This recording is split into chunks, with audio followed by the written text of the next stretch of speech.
Morning. Our next session is on modern slavery and migration.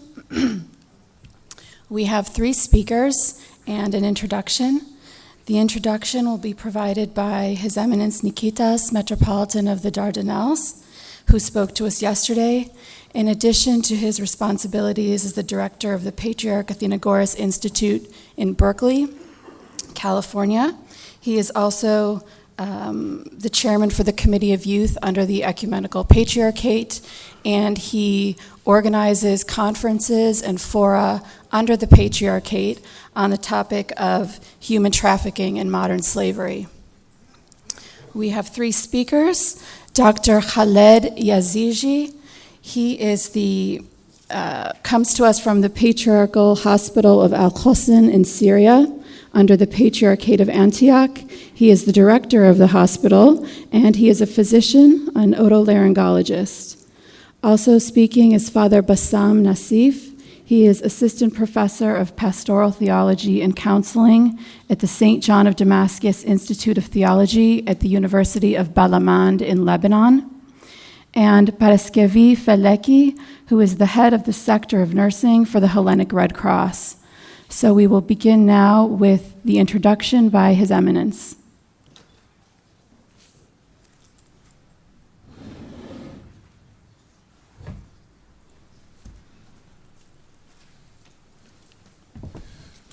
Good morning to all of you, and I'm sorry that you have to hear me for a second time. The conference has as its theme the subject of hope. You might ask yourselves, what does hope have to do with human trafficking? But indeed, the object of those who are trafficked and are the victims of modern-day slavery have hope as their agenda. They have a hope for peace, perhaps in their homeland, which they may have had to flee. They have the ideal and dream of hope for freedom in their hearts. They desire hope and human rights. They have hopes for a new identity. They have hope to end their pain and their suffering. Sadly, we live in a day and time when human beings are the victims of slavery, the lowest form of a human relationship between one person and another. We see those people being trafficked from traditional Orthodox lands and countries. Human beings becoming the victims of their so-called masters, some being trafficked for slave labor, others forced labor in the fields, some people even trafficked or taken into captivity for their human organs and their body parts. And the list goes on and on. In this brief introduction, when we speak about slavery, trafficking, migration, and all the problems, we look at those fleeing the Middle East, those who are Christian and those who are not, those who have become the victims of a cruel society and world, those people who have had to leave their homes because of war and bombings and for other reasons, as they pass from their homeland into the European continent, or as they flee Africa and look for a new country and a new resident. But let us be honest and upfront that human trafficking and refugees and slavery exist also in the New World. It is for this reason and these many reasons that the Ecumenical Patriarchate organized its first conference and forum with the blessings of His All Holiness Ecumenical Patriarch Bartholomew in Constantinople in February of this year to address the issues surrounding and bringing to light the problems of human trafficking and modern-day slavery.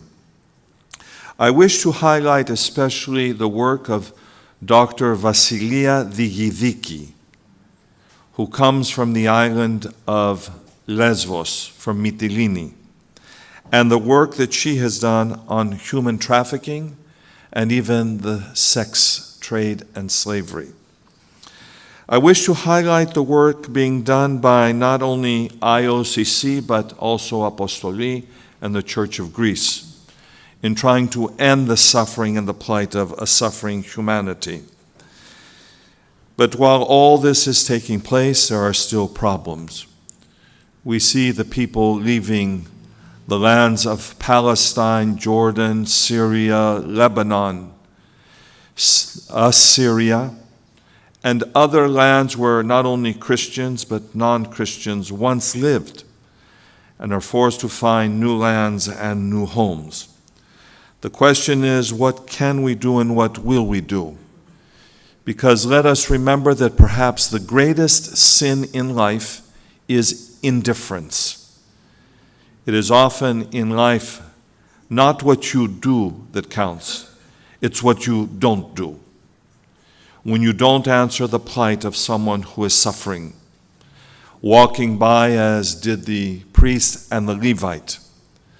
But Christ stopped to take time as the Good Samaritan to look upon a suffering world and a suffering human being.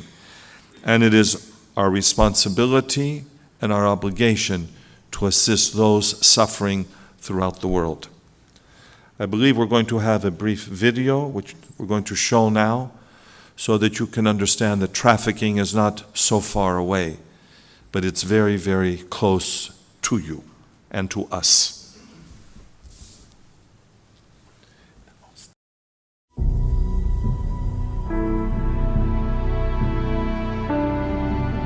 The victims of modern slavery can be a variety of people, anybody who find themselves entrapped in a situation where they're abused or exploited. The majority of the cases have been people who've been trafficked from overseas across state borders into the UK, although there are a number of victims who are trafficked within the UK. Let's not forget the Oxford and Rochdale cases, which involved British homegrown girls being trafficked within the United Kingdom for sexual exploitation. The areas of modern slavery which are most prominent would be the labour, forced labour, certainly sexual exploitation, and domestic servitude as well. That's perhaps the most hidden. Other forms of enslavement include Vietnamese boys, in particular, being used in the cannabis cultivation trade by organised criminal networks. Another type of way in which trafficked persons are used is that traffickers find vulnerable adults who may have dependencies or may have debts, and they traffic them for labour exploitation, which could involve the men being forced into work in fields or agricultural produce, so they'll be working extremely long hours in terrible conditions for little or no pay.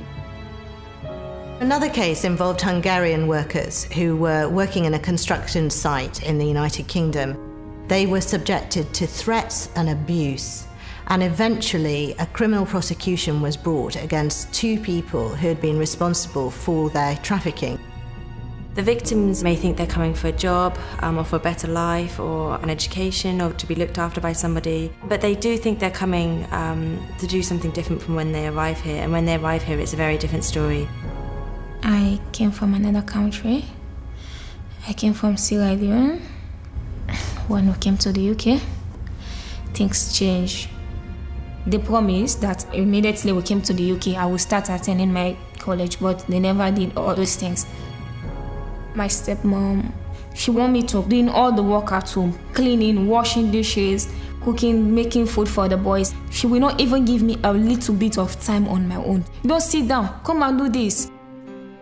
She doesn't even want me to mingle with people. Because even if somebody called me on the phone, I'm talking to someone on the phone, she will be passing around, up and down. Modern slavery is very difficult to detect. It's a hidden crime in its nature. And victims, they don't have a label on saying, I'm a victim. The victims of these activities will be quite fearful, and so it's unlikely that they will disclose to anybody what's happening. Every day things just going worse. They are doing the same thing. So it was not really easy for me. They don't pay me any money. Since I was living with them, they never pull even £5. I don't have money on my own. I said, but you have to allow me to do something on my own. You can't take me to the UK and try to destroy my future. The traffickers could be forcing people into living in squalid conditions, threatening them with assault or force. The tool that the traffickers will use is to threaten them is, if you speak to anyone, we'll hurt you, we'll hurt your family, or no one will believe you. Or they'll do control methods like taking away a person's identity documents. So if they're here illegally, that threat of them being found and being in trouble often will keep them quiet. The thing that I would say to the public is that this could be happening anywhere, on the street where you live, in the community where you live. It's not something that's removed and remote from everyday life. People are being trafficked into all sorts of different sectors of the community. Every child that's kept in this sort of situation might present differently, but it might be that you kind of see a child dropping off younger children at school and you think that that child's not actually going to school themselves, so what's going on for them? They could be withdrawn, very quiet. I'm taking the boys to school. One of their teachers, I was explaining, it's too difficult for me alone. I'm the one who is feeding them, doing everything for them. Then she asked me, why are you not going to the college? You don't want to attend any college? I said, I want to. I said, but they don't give me a chance. I explained to her everything that is going on as well. So they called some police people to help me out of the place so that I was able to do something for myself. There is a responsibility on all of us as individuals to be looking out for potential victims. I think if you think there's something to make you concerned, then it probably is something, and it's worth reporting that because you might have a piece of information that fits into a bigger part of the jigsaw. The public can do their bit in terms of spotting signs, but ultimately it's the professionals on the front line, the police, social workers, immigration, health workers, education, who have the tools and the training and the knowledge to be aware and just be sensitive to the fact that modern slavery exists in a variety of different settings. There is a modern slavery helpline that can be contacted by any member of the public. It can also be contacted by professionals. Our practitioners can help people think about what they've seen. They can ask the types of questions that might shed more light on what they've seen. It's not just about assisting the police to track down the traffickers and the criminals who are operating this crime. It's also a means of getting that individual access to specialist support services such as medical advice and legal representation, but it also includes psychological support to help victims rebuild their lives, rebuild trust and confidence in themselves.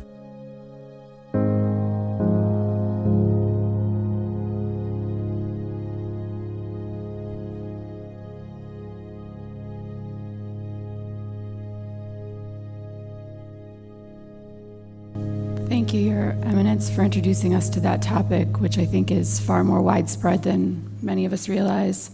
Now I'd like to invite Dr. Yaziji to give his presentation on hope for the sick in Syria that have stayed behind.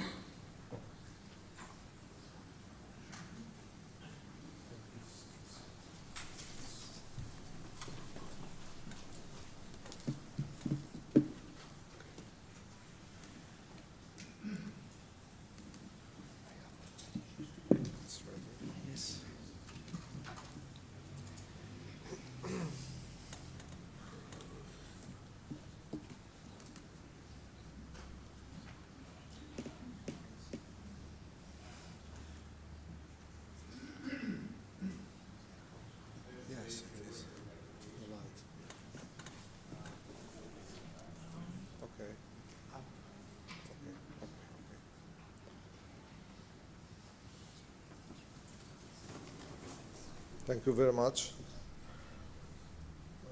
on behalf of Patriarch John. It's not. Thank you. On behalf of the Antioch Patriarch John, Patriarch of Antioch, of Syria, Lebanon, Arabia, and all the East, we express our honor and love in Jesus Christ to everybody of you, especially Father Kofina, Abuna, as we said in Arabic. Thank you very much. So I will take just 10 minutes.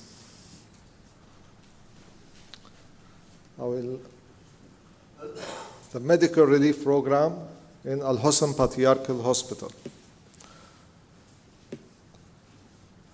War in Syria has completely destroyed everything and brought human disasters beyond imagination. One of the most serious dangers in terms of affecting the life of citizens has been the fall of the purchasing power of the Syrian pound, a matter that brought down over 85% of the inhabitants to below the line of poverty. The number of population in some areas in Syria increased noticeably as a result of the exodus of many inhabitants thereto from the war hotbeds, an example Aleppo, Homs, Deir ez-Zor, Al-Raqqa, etc., sustaining the loss of their homes, farms, and sources of living, and running away for life to settle in a more safe area. One of these safe areas is Al-Hosn Patriarchal Hospital neighborhood, where we work. This hospital follows in terms of ownership and administration to the Antioch Orthodox Patriarchate in Syria. This condition added to the burdens on the hospital because of the tremendous increase in the number of population. Soon, the hospital has become obliged, in many cases, to provide medical services free of charge to those refugees who suffer from poor economic condition, with the Orthodox Church contributing great part of the treatment cost. In addition, the injured from the war are submitted into the hospital free of charge too. In 2016, for example, the number of free surgical admissions to the people who were injured by war reached 1,530 cases.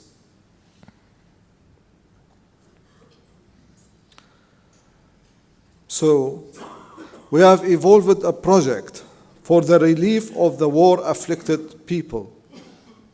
That is the medical relief program in Al-Hosn Patriarchal Hospital. Project objective: we support Al-Hosn Patriarchal Hospital in a way that enables it to pursue providing high-quality medical service for free to all inhabitants afflicted by the Syrian war. Provide good medical relief, an example, surgeries, deliveries, hospitalization, medical treatment, etc. Expense price of medication and analysis, x-rays, and other medical procedures, plus doctors' fees, all the aforesaid will be provided free of charge to everybody seeking help as being directly or indirectly injured by this war. The people targeted by this project is all Syrian afflicted by the war and its disastrous consequences, no matter their religion, sect, and creed. the benefit expected from the project.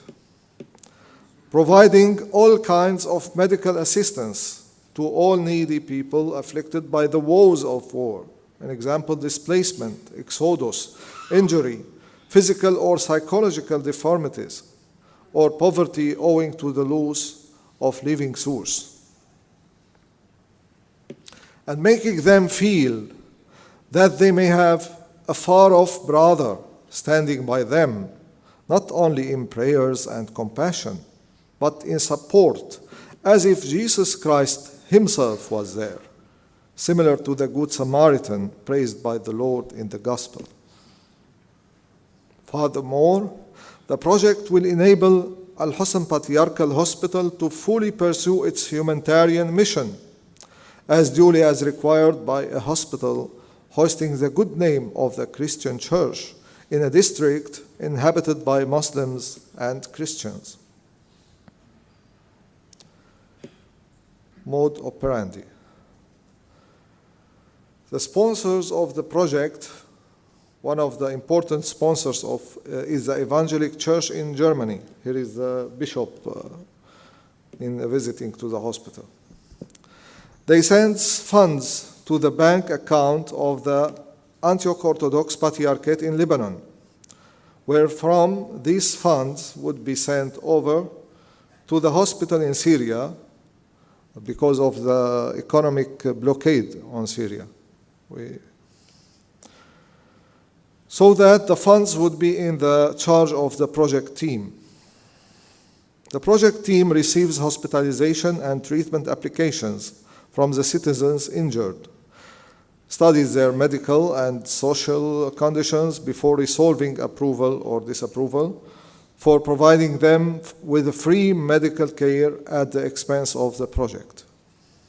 The team gets information from the patient, paperly and also on electronically. During that time, the patient is admitted to Al-Husn Patriarchal Hospital as soon as he gets written approval by the project team. The patient gets the requested medical care without paying any amount of money. The hospital provides the treatment bill to the team, who would pay all costs to the hospital after getting the bills checked by the account division in the hospital. The team saves all data, in addition a picture of the patient in his bed, with the bills and detailed financial statements on paper and electronically. The team forward the electronic data regularly to the side in charge in the project's sponsors, the Orthodox Patriarchate in Syria, and to the Al-Husn Patriarchal Hospital management.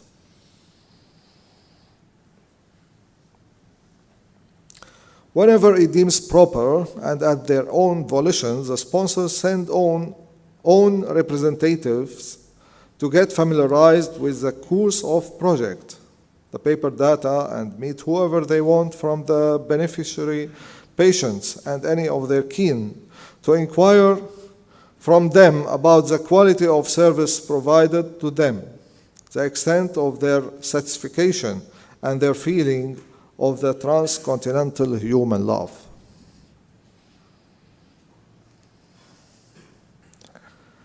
In addition, the hospital needs the development of its divisions and to open new sections and supplying them with sophisticated medical equipment in proportion to medical advances on one hand, and to meet the extra burdens and obligations which have been imposed by the terrible events in Syria. The hospital has become in dire need of medical equipment and of supplies of medical work for the continuation of its mission. So we avail ourselves of this opportunity to express to your highly esteemed conference our best regards and consideration. And if any one of your highness is interested in participating or support or assist this program, you can contact with us on this email. And thank you very much.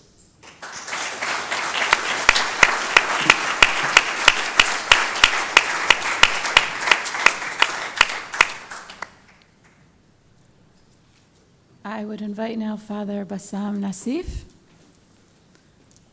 who will talk on the topic Hope in the Horror of War.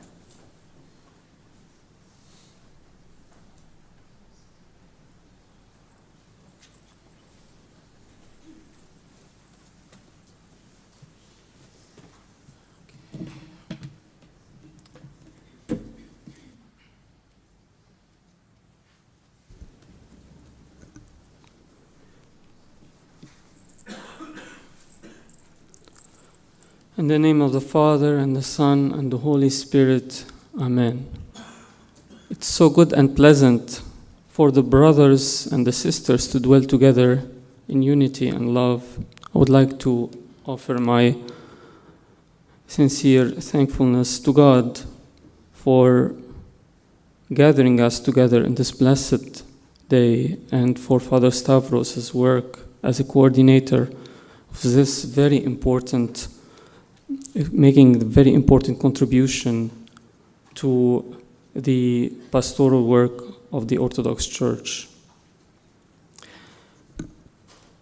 The Holy Land of the Apostolic Church of Antioch is suffering from the horror of war. Yesterday it was the turn of Lebanon and Iraq, and today it is that of Syria. Thousands of Syrians, including bishops, priests, monks, nuns, laymen, all of whom are the indigenous people of this land, have been killed, kidnapped, or forcibly expulsed. All these brutal actions systematically attempt to deprive the faithful of their hope. In a special place in the midst of Syria, there is a touch of divine, unimpeachable hope. It is the war-torn city of Aleppo, whose kidnapped Metropolitan, many of you know, His Eminence, Khaled Yaziji.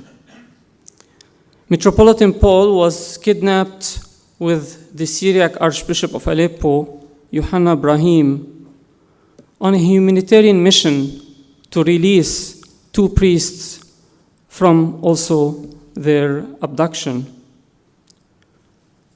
Arriving by car at the outskirts of Aleppo, an armed group stopped the vehicle of the 2 bishops, abducted them, and killed the driver, who was a deacon.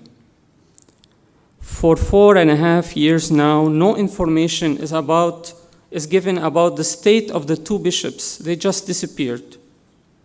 Many of you have asked me about their state. We don't know. No news. How did the Orthodox faithful of Aleppo survive the continuous absence of their bishop, who is the icon of Christ, symbol of unity? I'm going to talk about the Archdiocese of Aleppo. Despite their trauma, the parishioners' expectation of his return has given them daily living hope, great assurance. This is the grace of God working. His absence made him more present and brought the parishioners together to pray more and live ascetically. They have felt more like the faithful husbandmen who await the return of their master, knowing that their master's joy will be to see that his servants has grown the good seedling of love that he has planted. In the next passages, the challenges facing this Archdiocese of Aleppo, called the Diocese of Job, are briefly presented, focusing on 3 axes: security, economy, and migration, with examples on how the Orthodox Church is kindling hope in the lives of the people there. First, we're going to talk about the security challenges. The bombardment of the besieged city of Aleppo affected the daily lives of the people. More than 50 parishioners in our parishes in Aleppo were killed because of the bombardment. Many parishioners who go out to just get some food, or if it is available, from groceries, from supermarkets, they just return home and say, thank God we're alive, thank God we returned home. Most of the church buildings were desecrated and destroyed, including the historic archdiocese compound. It became fatal for one to get sick, since medical supplies were not available. Even rescue teams were not able to move quickly to help many who were trapped and many who were killed by bombs or affected. I'm going to give you an example. On Holy Friday, 2015, a man whose family is his wife, 3 children, his daughter, there was a lot of bombardment during that day. And in the middle of the night, one of his daughters came and she was crying. So he put her to his side and he put his hand on her ear so that she cannot listen or to the sound of bombs. And then suddenly he heard a big explosion. A bomb fell on the building that they were living in, and so he shouted to his wife, she's okay. He shouted to his children, they're okay. They responded with all the dust filling the rooms. Then he went to get his 2 other children. They were trapped inside their room because the wall fell. It's like it made like a pyramid. So the children inside were shouting and screaming. It took 9 hours for the rescue team to pull them out of the room. 9 hours. Then he discovered that the 2 children suffocated. The family now is in a refugee place in Germany. The husband turned to God through prayer. He became very thankful. He wants to be strong for his traumatized wife and surviving daughter. The pastoral touch was that of the prayers offered by the priests, their continuous accompaniment and embrace. No words could heal the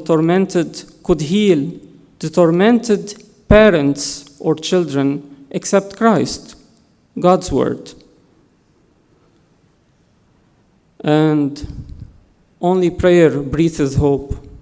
Only prayer breathes hope.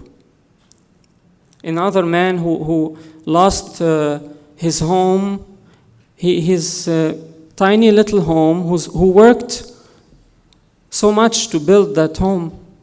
He was so proud of having this house. But then he lost it, and the priest came to comfort him, saying, "Oh, you are very sad. We're sure." He said, "No, I'm very thankful. We all need to be thankful." The priest was amazed. Why? Because God gave us a beautiful home, and God will give us another home. And that made us feel that hope is built on previous experience with God, previous graces that we received from God. So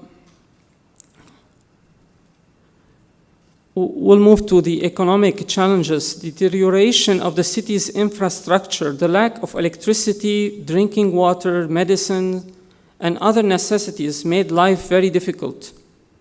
With resources running out fast, getting enough food became increasingly more difficult. People, however, did not even have enough money to buy food because of its soaring prices, if it was available. For many, being hungry is not hard, but what is the hardest and unbearable is to see one's children suffering from hunger. Faced with this vast amount of tragedy, the Antiochian church did not stand idly by.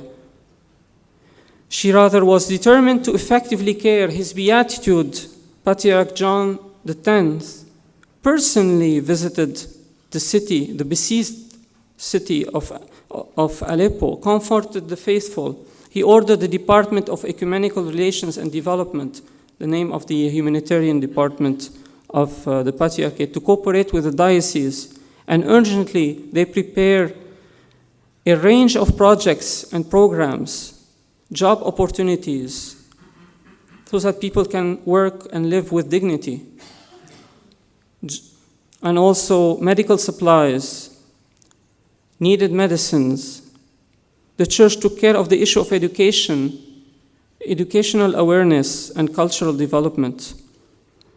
The church opened the Prophet Elias Kindergarten, distributed basic food supplies to people who were rich a few months ago and lost all their possessions. I'm going to tell you here a little story about how hard it is with the work of the church, that a rich man came and now he is a poor man because he lost his house and all his belongings, and he came to pick up a food package that were distributed by the church. So he said, I want that food package. And the person responsible in the hall of the church, he gave him another food package. So he complained a bit, and then he left. And in the middle of the church hall, he opened the package, and he found that there was a hole inside one of the sugar bags. It was dripping. So he started shouting, crying, became very angry, disappointed. And the priest came to him and said, if there is anything we can do, is it okay? Everything is okay with you? How can we help? He said, I asked him to give me that box. He gave me another box, and I found a hole. And the priest said, well, I'll give you that box. Don't worry. I will take care of that. But the man started crying because it wasn't this box or that box. It is a big disappointment in life. But also the embrace of the priest, the understanding of the situation made it less and less painful. The church tries to support people as persons created in the image of God.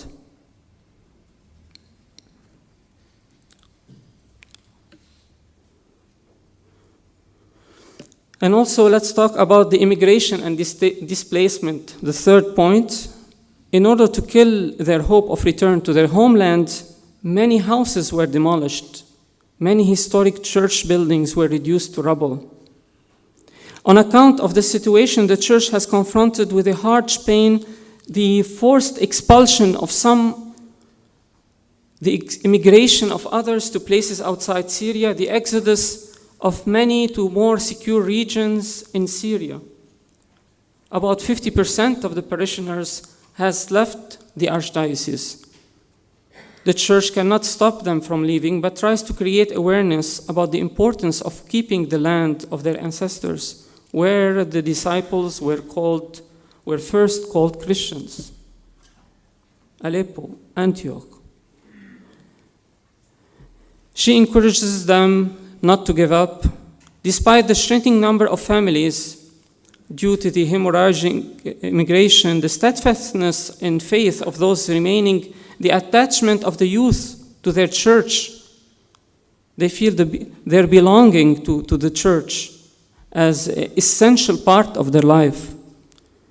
The activity they undertake, like a hive of bees, ceaselessly working day and night to fulfill the mission of their shepherd, Metropolitan Paul. The parish halls of the churches in Aleppo became factories of hope for the suffering parishioners.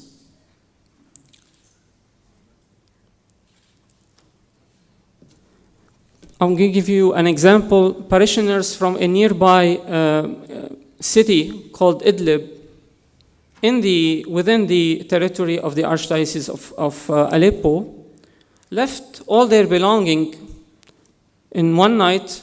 They walked for several days, running away from the terrorists, and arrived to Aleppo in their first gathering. The first people that they met were the people of their church. They gave them money, food, spiritual support, and also the church tried to facilitate their legal paperwork because they have nothing, no IDs. And the first time they were gathered in the church hall, they looked at each other and wept bitterly. But what is sure is that the pastoral care of the church deeply affected them, since they saw that the church is one that gathers them and cares for them as Christ gathers his scattered people. This gave them great hope in their faith and much more attachment to the church. The church, the bride of the suffering bridegroom, presents Christ through her prayers and pastoral care to the faithful as hope incarnate. This has given them great hope in the midst of great misery, a divine hope which cannot be described in mere words. It cannot be described in mere words. This hope is the presence of Christ, experienced by the three holy youth in the fiery furnace.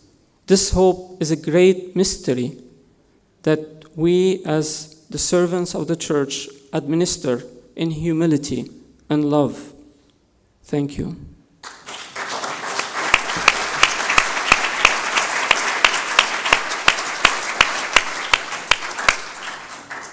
Thank you very much, Father. And now I invite Paraskevi Feleki.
ξεπεράστηκαν τα τεχνικά εμπόδια.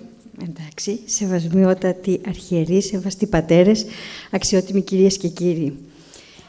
Πρωτίστως θα ήθελα να ευχαριστήσω τον πατέρα Σταύρο, συντονιστή του δικτύου, για την τιμή και τη χαρά να βρίσκομαι σε αυτό το συνέδριο. Ο Ελληνικός Ερυθρός Σταυρός, στην πορεία των 140 χρόνων μέχρι σήμερα, υπηρετώντας θεμελιώδεις αρχές και τους σκοπούς του κινήματος, να προλαμβάνει και να ανακουφίζει τον ανθρώπινο πόνο, να προστατεύει τη ζωή και την υγεία και να διασφαλίζει το σεβασμό για την ανθρώπινη ύπαρξη, έχει ανταποκριθεί σε όλες τις δύσκολες και κρίσιμες καταστάσεις της χώρας. Η μεταναστευτική ροή αποτέλεσε μια νέα πρόκληση, στην οποία ο Ερυθρός Σταυρός κλήθηκε να προσφέρει υπηρεσίες. Από την πρώτη στιγμή,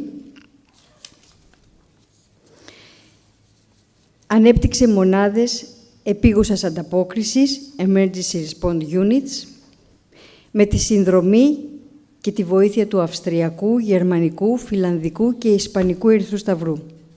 Ο Ελληνικός Ερυθρός Σταυρός, προκειμένου να αντιμετωπίσει με επιτυχία τις ραγδαία αυξανόμενες ανάγκες υγείας των ατόμων αυτών, έχει τη συνεχή αρρωγή της Διεθνούς Ομοσπονδίας Ερυθρού Σταυρού Ερυθράσιμης Ελλήνου και συνεργάζεται στενά με το Υπουργείο Υγείας, το ΚΕΛΠΝΟ, αλλά και με τους εμπλεκόμενους τοπικούς φορείς, παρέχοντας υπηρεσίες υγείας στη Βόρεια και Κεντρική Ελλάδα, στην Αττική, Σκαραμαγκά, καταβλισμό Ριτσόνας και στα νησιά του βορειοανατολικού Αιγαίου. Οι δράσεις υγείας καλύπτουν τους εξής τομείς: βασικές υπηρεσίες υγείας, προαγωγή της υγιεινής και προαγωγή της υγείας, ψυχοκοινωνική στήριξη σε παιδιά και ενήλικες, παροχή πρώτων βοηθειών, εκπαίδευση εθελοντών προσφύγων μεταναστών στις πρώτες βοήθειες και στην προαγωγή της υγιεινής. Στις βασικές υπηρεσίες υγείας περιλαμβάνονται ιατρονοσηλευτικές παρεμβάσεις, περιγεννητική και οδοντιατρική φροντίδα, αντιμετώπιση επιγόντων περιστατικών και χρόνιων νοσημάτων, χορήγηση φαρμάκων, εμβολιασμοί, έλεγχος για υποσιτισμό, συμπλήρωση ατομικού δελτίου υγείας μαθητή και παραπομπές σε νοσοκομεία. Από την αρχή της επιχείρησης μέχρι σήμερα έχουν πραγματοποιηθεί περισσότερες από 270.000 επισκέψεις στις κλινικές μας για ιατρονοσηλευτικές και μευτικές παρεμβάσεις. Από τις επισκέψεις αυτές, περισσότερες από 70.000 αφορούσαν στην παιδιατρική φροντίδα. Από το 2016 μέχρι σήμερα έχουν χρησιμοποιηθεί 12.700 δόσεις εμβολίων σε παιδιά, παρέχοντας εμβολιαστική κάλυψη 90 με 95%. Πολύ σημαντική παρέμβαση ήταν η συμπλήρωση του ατομικού δελτίου υγείας του μαθητή. Η συγκεκριμένη δράση έδωσε τη δυνατότητα εγγραφής των παιδιών των προσφύγων μεταναστών σε σχολικές μονάδες, γιατί επιβεβαιώνει ότι δεν υπάρχει κίνδυνος μετάδοσης κάποιου σοβαρού νοσήματος.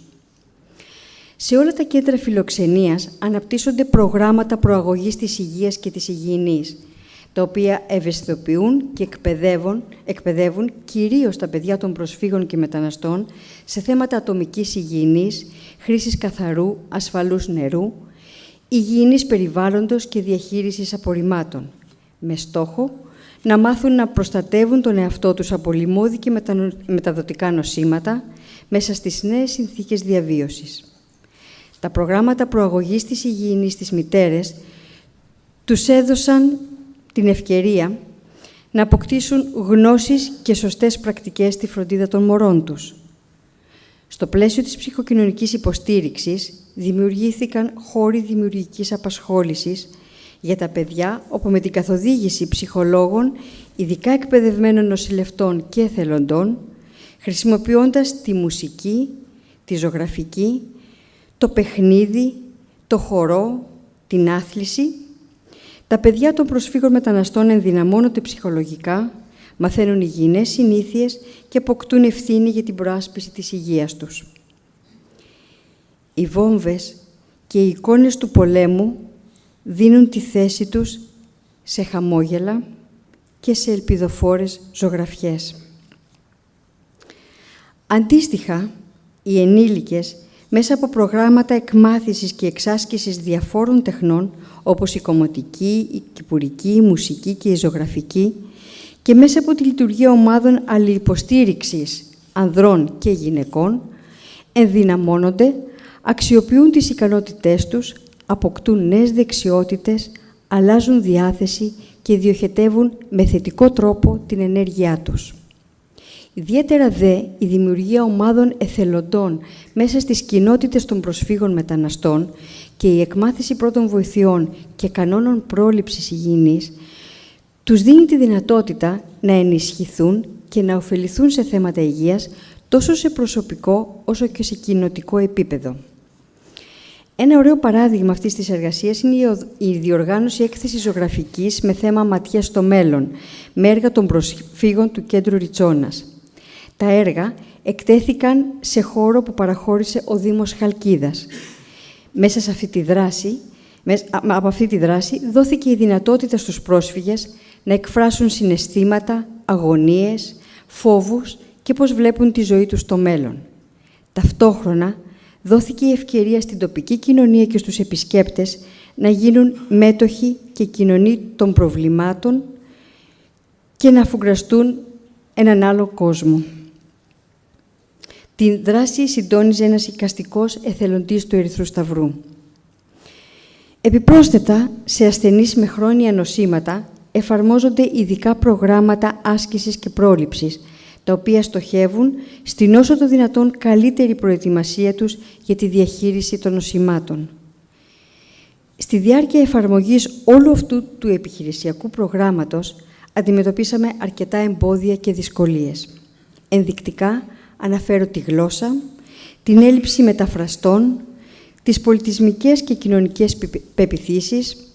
Ενδεικτικά αναφέρω το Ραμαζάνι, την περιτομή, τη διαφορετική αντίληψη για την αρρώστια και το θάνατο, την προτίμηση εξέτασης των γυναικών από γυναίκες γιατρούς και άλλα. Και το χαμηλό μορφωτικό επίπεδο ιδιαίτερα των γυναικών. Παράλληλα, βρεθήκαμε μπροστά και σε πολλές προκλήσεις, όπως δυνατότητα πρόσβασης στο σύστημα υγείας της χώρας μας, μέριμνα για την νοσηλεία ασθενών με χρόνια νοσήματα, την εξασφάλιση ικανού αριθμού εμβολίων για όλο τον πληθυσμό, την εξέβρεση επαρκούς αριθμού μεταφραστών, τη διασφάλιση συνθηκών ασφάλειας στα κέντρα φιλοξενίας προσφύγων μεταναστών κατά τη διάρκεια των δραστηριοτήτων, την άρση των πιθανών επιφυλάξεων και έμπνευση για συμμετοχή στις δραστηριότητες των ατόμων και από τα δύο φύλλα και άλλα. Αυτό που κάνει ιδιαίτερο το έργο μας, ιδιαίτερα σε εμάς τον Ερυθρό Σταυρό, είναι οι ανθρώπινες ιστορίες πίσω από κάθε πρόσωπο και όχι οι αριθμοί. Είναι οι σχέσεις που αναπτύχθηκαν μέσα με τις οικογένειες και με τα παιδιά, όπως η Ζεϊνάμπ, ο Αχμέτ, ο Μοχάμετ και άλλα. Ένας εθελοντής γράφει «Καταβλισμός Ριτσόνας. Κόσμος, πολλής κόσμος στην αναμονή για την κλινική. Τρέχουμε δεξιά-αριστερά, μωρά να κλαίνε, ηλικιωμένοι να προσπαθούν να κρύψουν τον πόνο τους. Νόμιζα ότι ζούσα ένα άσχημο όνειρο, αλλά ο πόνος ήταν εκεί, ήταν αληθινός. Όπως γύρισα το κεφάλι μου, το μάτι μου έπεσε πάνω σε έναν νέο άνθρωπο, καθισμένο σε ένα αναπηρικό αμαξίδιο. Το πρόσωπό του κόκκινο σαν τη φωτιά και δύο μεγάλα μάτια να σε κοιτάνε απελπισμένα. Το μεταφέραμε μέσα στο ιατρείο. Δόθηκαν οδηγίες και φαρμακευτική αγωγή. Ο Μοχάμετ είχε κατακλήσεις και η ψυχολογία ήταν πολύ άσχημη. Ερχόταν κάθε μέρα στην κλινική για να γίνει η περιποίηση των κατακλήσεων. Αλλά πάντα με το ίδιο θλιμμένο πρόσωπο. Αποφασίσαμε να τον παραπέμψουμε σε ψυχολόγο. Οι μέρες περνούσαν, οι κατακλήσεις του πήγαιναν πολύ καλά και ο Μοχάμετ άρχισε σιγά-σιγά να χαμογελά. Έπειτα από αρκετό χρόνο, όταν ήταν τελείως καλά, κι όμως συνέχιζε να έρχεται κάθε μέρα στην κλινική. Όταν το ρωτήσαμε γιατί έρχεται, αφού δεν χρειάζεται φροντίδα, απάντησε «Για να σας πω καλημέρα». Και η οικογένεια του Μοχάμετ τώρα βρίσκεται στη Γαλλία και πριν φύγουν, ήρθαν να αποχαιρετήσουν όλους τους ανθρώπους στην κλινική. Η συγκίνηση ήταν φανερή και από τις δύο πλευρές, και από τη δική μας και την οικογένεια, και μας είπε ότι ήσασταν η οικογένειά μας, οι δικοί μας άνθρωποι όλο αυτό το διάστημα, δεν θα σας ξεχάσουμε ποτέ. Είναι τα χαμόγελα και η ευγνωμοσύνη στα πρόσωπα των ανθρώπων.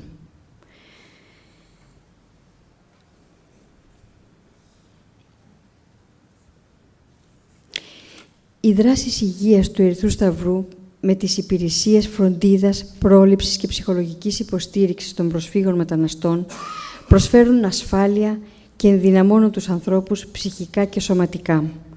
Τους δίνουν εφόδια για την ομαλότερη ενσωμάτωσή τους στις τοπικές κοινωνίες, αλλά κυρίως δίνουν νόημα στα όνειρά τους και αναθερμαίνουν την ελπίδα τους για τη συνέχιση του ταξιδιού τους, που είναι ένα ταξίδι ζωής. Άλλωστε, σύμφωνα με τον Παγκόσμιο Οργανισμό Υγείας, αυτό είναι η υγεία.